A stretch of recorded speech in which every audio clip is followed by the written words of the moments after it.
back. Java 8 introduced several powerful features, and one of the most important is the Stream API. Streams make it easier to process collections of data like list, array in a clean and functional way. In this video, we will understand what the Stream API is, why it is useful, and we will go through some simple example that you can try yourself. What exactly is the Stream API? A Stream API is just a sequence of data elements that can be processed step by step. But remember, a Stream API does not store data. It only processes it. You can think of it as a pipeline.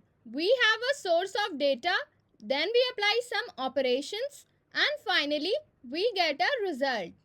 Think of a water flowing through pipes. The water tank is the source, the filters in the pipe are the operations, and the clean water at the end is the result.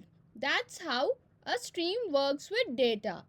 Now, why should we use Stream API? Let's see. Now, why Stream API? Why should we use Stream API? It makes our code shorter, cleaner, and easier to read. It removes the need for writing long loops.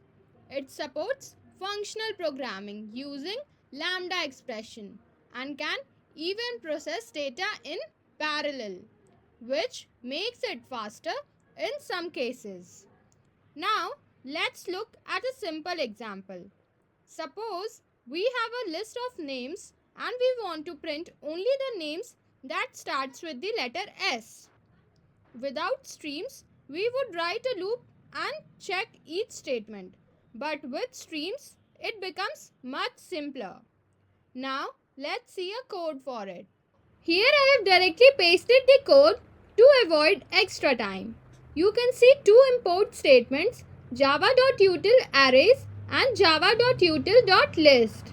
Now, this array allows us to use the array utility class, which contains helpful method to work with array like asList. You can see here, and this list let us use the list interface, which is the part of Java's collection framework. Now, in the main method, we have our list string names and then arrays.asList and the names. Now, what does this mean?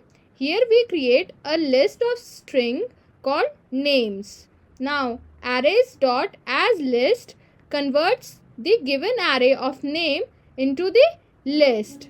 So, now the name contains Sam, John, Sarah, Sita, Mike. Now, names.stream. This .stream method converts the list of names into a stream. Now, a stream is like a data pipeline. Instead of manually looping, we can apply a series of operations like filtering, mapping, etc. Now, the original list does not change. Streams only process the data temporarily. Then we have dot filter. Now, this keeps only the element that satisfy the condition. Now, inside filter, we have name, then goes to, and then name dot starts with, in parenthesis, S. Now, what does this mean? Inside this filter, we have taken each element whose name starts with the letter S. After filtering, the stream will contain only the names with the letter S, that is Sam, Sarah and Sita. And then we have dot for each. Now, this performs an action for each element in the stream.